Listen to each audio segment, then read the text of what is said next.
Shalom wanita Deborah yang kekasih dalam Tuhan Yesus Kristus. Mari kita siapkan hati kita. Kita mau memuji Tuhan dengan penuh sukacita, bersyukur buat segala kebaikan Tuhan. Haleluya.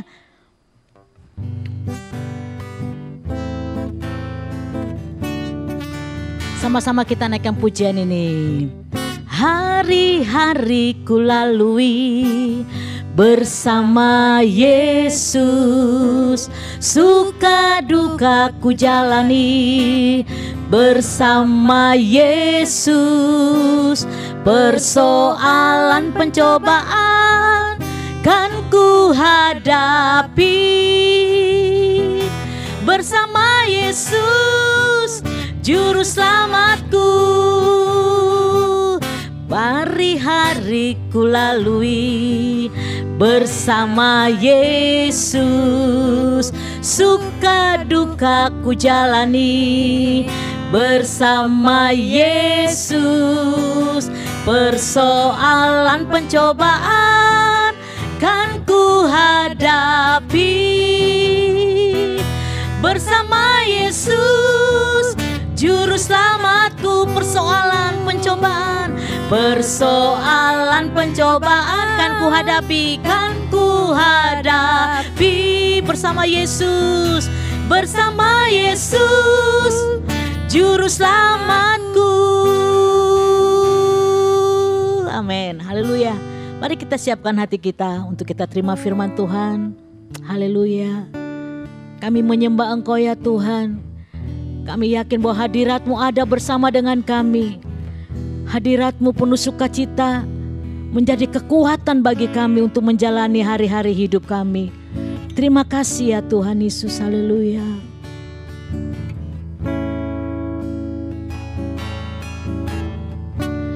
Ku menyembah dalam kudus hadirat-Mu, hampiri tahta kasih karunia-Mu Bapa.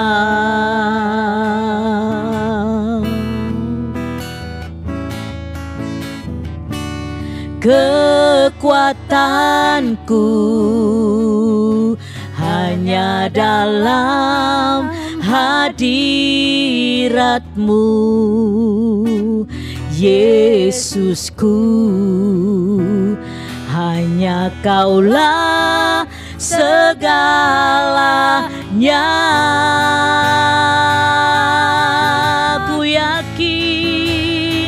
Ku yakin Kau hadir di sini. Ku rasakan kuasa yang tak terbatas. Ku yakin Kau nyata di sini. Kemenangan terjadi di sini. Ku yakin Kau hadir di sini. Ku rasakan kuasa yang tak terbatas. Ku yakin Kau nyata di sini. Kemenangan terjadi di sini. Kemenangan terjadi di sini. Kesembuhan terjadi di sini. Shalom wanita Deborah, jumpa kembali dalam ibadah hari ini. Saya percaya kita semua dalam keadaan sehat-sehat saja. Dan kita bersyukur masih diberi kesempatan untuk mendengarkan firman Tuhan. Pada saat ini sebelum kita memulai ibadah, mari kita terlebih dahulu berdoa. Tuhan, kami mengucap syukur buat waktu yang Tuhan berikan kepada kami untuk datang memuji dan menyembah-Mu, mendengarkan firman-Mu. Tuhan, urapi hamba-Mu dalam menyampaikan kebenaran firman-Mu. Biar firman-Mu ini memberikan pencerahan. Firman-Mu akan memberikan kami kekuatan baru. Terima kasih Tuhan, kami serahkan seluruh ibadah wanita Deborah di dalam nama Tuhan Yesus Kristus. Haleluya. Amin. Haleluya. Saya juga mengucap syukur kepada Ibu Gembala dan pengurus wanita Deborah yang mempercayakan saya menyampaikan firman Tuhan. Ya, kita buka di dalam nas Alkitab, yaitu dalam 1 Korintus pasal yang ke-9 ayat yang ke-24 sampai ayat yang ke-27. Tidak tahukah kamu bahwa dalam gelanggang pertandingan semua peserta turut berlari, tetapi bahwa hanya satu orang saja yang mendapat hadiah? Karena itu larilah begitu rupa sehingga kamu memperolehnya. Tiap-tiap orang yang turut mengambil bagian dalam pertandingan menguasai dirinya dalam segala hal. Mereka berbuat demikian untuk memperoleh suatu mahkota yang fana, tetapi kita untuk memperoleh suatu mahkota yang abadi.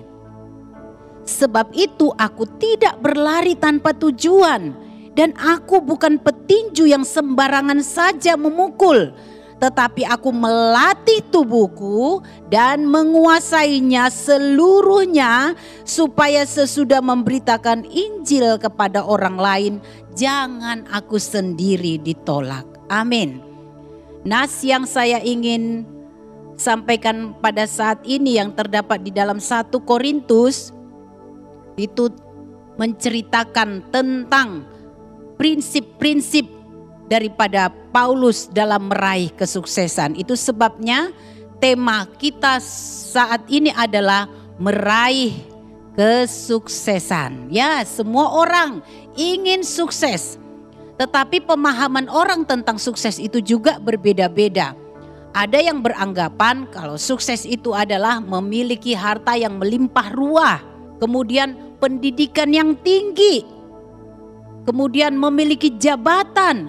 Itu pandangan-pandangan setiap orang tentang kesuksesan. Tetapi itu boleh-boleh saja ya. Namun di dalam ayat ini Paulus menjelaskan kepada jemaat Korintus yang kita ketahui bahwa jemaat Korintus ini adalah jemaat yang penuh dengan masalah dan konflik. Di dalam jemaat Korintus ini ada perpecahan ya. Di jemaat yang penuh konflik ini, Paulus menemukan pengkritik-pengkritik atau penyerang-penyerang yang menyerang hidupnya. Itu sebabnya surat 1 Korintus pasal 9 ini di sini Paulus sedang membela dirinya kepada pengkritik-pengkritiknya yang meragukan kesuksesannya. Nah, maksud Paulus di sini adalah supaya jemaat Korintus yang merupakan buah pelayanannya itu tidak ragu dengan apa yang sudah dia capai. Kesuksesan Paulus di sini bukan bersifat hal-hal yang jasmani, tetapi kesuksesan Paulus adalah kesaksian hidupnya yang bisa dipertanggungjawabkan. Banyak kita lihat hari-hari ini hamba-hamba Tuhan ya, sukses, namanya terkenal, tetapi kasihan di tengah-tengah kesuksesannya rumah tangganya hancur. Ada juga orang-orang terkenal, dia sukses ya, tetapi jatuh dalam dosa. Nah, itu gambaran-gambaran yang nyata yang kita lihat dalam kehidupan kita sehari-hari. Nah, ini menjadi peringatan juga kepada kita sebagai wanita-wanita Deborah. Jangan sampai di tengah-tengah kesuksesan yang kita raih itu, pandangan kita tentang kesuksesan itu salah atau keliru. Nah, kita akan belajar dari kehidupan Paulus ya. Dia benar-benar menjaga hidupnya sehingga dia benar-benar kesaksian hidupnya itu menjadi bukti kesuksesannya. Maka prinsip-prinsip yang dibangun Paulus dalam meraih kesuksesan adalah dengan menggambarkan dirinya seperti dalam pertandingan ya. Paulus mengambil contoh tersebut karena memang kota Korintus itu sangat identik dengan pertandingan ya. Prinsip Paulus adalah untuk meraih sukses ya, Dia katakan bahwa hidup itu adalah pertandingan. Hidup digambarkan seperti pertandingan. Dan semua orang adalah peserta dalam pertandingan itu. Demikian juga kita, ibu-ibu wanita Deborah. Hidup ini pertandingan. Semua kita bertanding untuk meraih kesuksesan, ya. Apa yang harus dilakukan peserta pertandingan? Dikatakan tadi, tidak tahukah kamu bahwa dalam gelanggang pertandingan semua peserta berlari? Ya, prinsip yang pertama tadi bahwa peserta pertandingan harus berlari. Ya, sedemikian rupa. Artinya berjuang sampai menang. Dan kita harus menyadari, kalau kita baca surat-suratnya Paulus ini, bagaimana dia memberikan identitas sebagai orang percaya. Identitas orang percaya itu adalah, tetapi dalam semuanya itu kita lebih daripada orang-orang yang menang oleh Dia yang telah mengasihi kita. Jadi sekalipun kita dalam pertandingan, tetapi identitas kita itu adalah pemenang. Amin, ibu-ibu, ya. Kalau kita menyadari bahwa identitas kita itu, atau bisa dikatakan bahwa ketentuan orang percaya itu adalah pemenang, bahkan lebih dari pemenang. Kalau konsep ini ada di dalam pemikiran kita, sehingga kita ketika berhadapan dengan pertandingan hidup ini, ya, pertandingan iman ini, ya, dan kita memiliki mental pemenang, saya percaya, ya, kita akan sanggup dan mampu berlari sedemikian rupa, ya. Masing-masing kita wanita-wanita Deborah pasti memiliki pergumulan-pergumulan seperti dalam sebuah pertandingan. Ya, mental pemenang itu adalah memiliki selalu totalitas, menghiraukan yang namanya ketakutan. Walaupun kita takut menghadapi situasi sekarang, tetapi karena kita sudah menyadari identitas kita sebagai pemenang, maka kita akan menyingkirkan semua yang membuat kita takut, ya.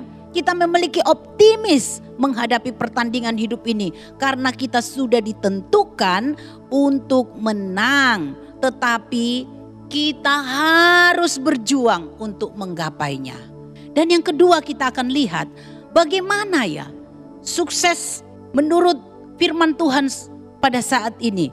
Yang kedua adalah peserta pertandingan harus menguasai diri. Ya, kata menguasai diri itu dalam bahasa Yunani disebut ekrateuetai. Ya, ekrateuetai ini artinya mengekang diri, menetapkan disiplin, memperhatikan peraturan pertandingan, mampu mengatur dirinya. Di sini Paulus mengangkat contoh, yaitu seorang pelari dan seorang petinju. Mereka membutuhkan disiplin supaya mereka bisa menang. Minggu kemarin itu Pak Gembaru menjelaskan dengan secara lengkap, ya, bagaimana Simpson juga mengalami kejatuhan dan kegagalan. Nah, ini disebabkan apa? Tidak adanya disiplin. Ini yang harus menjadi perenungan bagi kita. Jadi sukses yang dimaksudkan oleh Paulus di sini adalah bukan hanya sekedar dapat pencapaian, tetapi kita tidak bisa menyelesaikan. Tetapi yang diinginkan Paulus adalah sampai selesai, sampai menang. Makanya sebagai peserta pertandingan dalam kehidupan saat-saat ini, ya, kita perlu menguasai diri.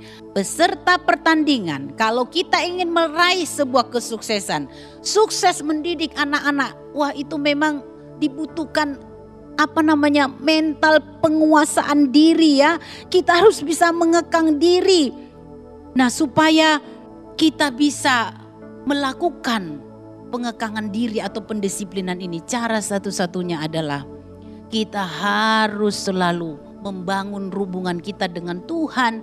Kita perlu waktu-waktu berdoa, waktu-waktu membaca renungan firman Tuhan, mendengarkan khotbah-khotbah, karena itu menjadi energi, itu menjadi kekuatan buat kita, sehingga kita dimampukan untuk melanjutkan pertandingan ini. Perhatikan atlet petinju dan pelari itu punya waktu-waktu tertentu untuk latihan.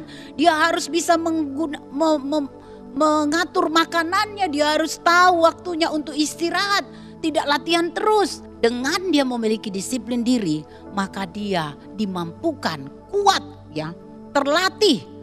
Begitu juga kita dalam menghadapi pertandingan hidup kita ini. Oh, kadang-kadang di tengah-tengah pekerjaan kita, di tengah-tengah rumah tangga kita, jangan dikatakan kita tidak ada godaan. Kalau kita tidak kuat, kita pun bisa jatuh. Itu sebabnya kita perlu penguasaan diri dalam meraih pertandingan ini. Sebab itu, supaya kita bisa sukses secara utuh sesuai dengan kehendak Tuhan, kita harus selalu mendisiplinkan diri kita. Godaan-godaan kita hari-hari ini apa? HP. Kadang kita lebih banyak megang HP berjam-jam, tapi berdoa, baca firman, langsung ngantuk. Ya, ini godaan yang paling hari-hari ini. Kalau kita tidak bisa menguasai diri, kita bisa kalah. Dia juga harus bisa menguasai dirinya dalam mengelola keuangan rumah tangga. Kalau enggak, bisa hancur keuangan rumah tangga. Kalau kita tidak bisa punya pengendalian, betapa banyak orang yang gagal ya dalam hal keuangan karena pengelolaan yang salah, karena pengelolaan yang sembraut, tidak ada planning, tidak ada pengaturan. Ini menjadi peringatan kepada kita wanita-wanita Deborah, ya. Godaan itu akan selalu ada. Tetapi ketika kita dalam pertandingan hidup ini, kita selalu mendisiplinkan diri kita. Kita mengatur kehidupan keluarga kita mengatur saat-saat kita dengan Tuhan, kita mengatur keuangan kita mengatur waktu pelayanan kita mengatur waktu relasi kita dengan suami. Maka itulah kesuksesan yang sesungguhnya. Sehingga ketika orang mau menyerang kita, kamu khotbah hebat tapi anakmu, orang kan bisa saja seperti Paulus. Dia sudah hidup benar saja selalu diserang, selalu ada pengkritik-pengkritik dalam kehidupannya. Tetapi saya percaya kalau kita mempunyai disiplin, maka sebagai peserta dalam pertandingan hidup ini kita pasti menang. Dan yang ketiga adalah peserta pertandingan harus fokus pada tujuan atau sasaran untuk meraih kesuksesan dan kemenangan. Artinya kita memiliki tujuan. Waktu orang memiliki tujuan, waktu dia berlari ada tujuan, waktu dia melakukan segala kegiatan dalam pertandingan hidup ini ada tujuan atau sasaran, maka dia akan memiliki passion atau semangat atau antusias. Sehingga walaupun pertandingan itu melelahkan, capek, sakit, ya, tapi karena dia tahu tujuannya itu adalah untuk memuliakan Tuhan, hidupnya itu akan menjadi kesaksian bagi banyak orang, maka dia akan selalu bersemangat ya dalam pertandingan itu. Karena dia tahu tujuannya. Ya memang pertandingan itu tidak ada yang enak ya. Pertandingan itu tidak ada yang mudah. Harus ada harga yang kita bayar. Saya sedikit kesaksian dalam meraih, dalam menyelesaikan studi saya. Tidak ada itu yang santai-santai. Mau menangis. Ya, kadang tiarap, kadang sudah berjam-jam di depan laptop itu tidak ada ide. Nah, itu benar-benar kita kondisikan, memang harus berjuang, ya. Tapi saya percaya karena kekuatan yang dari Tuhan, karena waktu-waktu yang saya selalu datang kepada Tuhan, ya. Dan Tuhan memampukan saya, dan karena saya tahu sasaran saya, tujuan saya, maka saya selalu memiliki passion. Bukan untuk kesombongan, tetapi bagaimana kita terus mau mengupgrade diri kita ya. Kita mau terus diperlengkapi oleh Tuhan. Selama kita memiliki tujuan dan sasaran, maka kita akan terus memiliki kekuatan dan kemampuan dalam pertarungan hidup ini ya. Kita bisa baca dalam 2 Korintus 4 ayat 8 di mana Paulus menyebutkan begitu banyak situasi yang sakit yang sedang, penderitaan yang sedang dia alami. Tetapi dia terus fokus pada tujuannya ya. Dalam segala hal kami ditindas, namun tidak terjepit. Kami habis akal, namun tidak putus asa. Kami dianiaya, namun tidak ditinggalkan sendirian. Kami dihempaskan namun tidak binasa. Ya. Karena Paulus dia tahu tujuan dia tahu sasaran dia.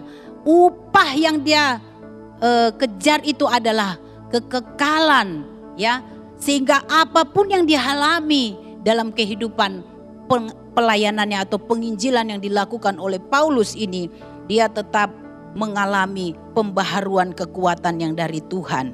Kesaksian hidup kita adalah kesuksesan kita karena kita hidup sesuai dengan apa yang disampaikan oleh firman Tuhan. Prinsip-prinsip dalam meraih kesuksesan itu dikatakan tadi, yang pertama, peserta pertandingan harus berlari, harus berjuang, harus terus berupaya sampai menang. Karena mental seorang peserta pertandingan menurut firman Tuhan adalah mental pemenang, ya. Dan yang kedua adalah bagaimana kita supaya meraih kemenangan itu. Peserta pertandingan itu harus menguasai diri, ya.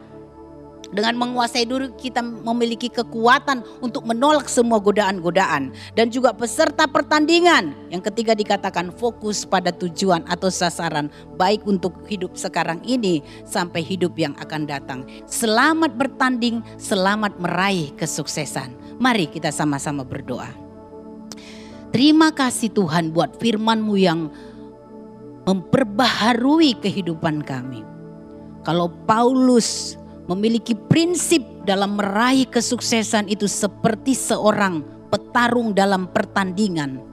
Dan semua orang menjadi peserta dalam pertandingan. Demikian juga kami Tuhan, hari-hari ini kami menghadapi pertandingan hidup ini Tuhan. Dan kami bersyukur Tuhan, ada firman-Mu, ada kekuatan-Mu yang membuat kami maju Tuhan.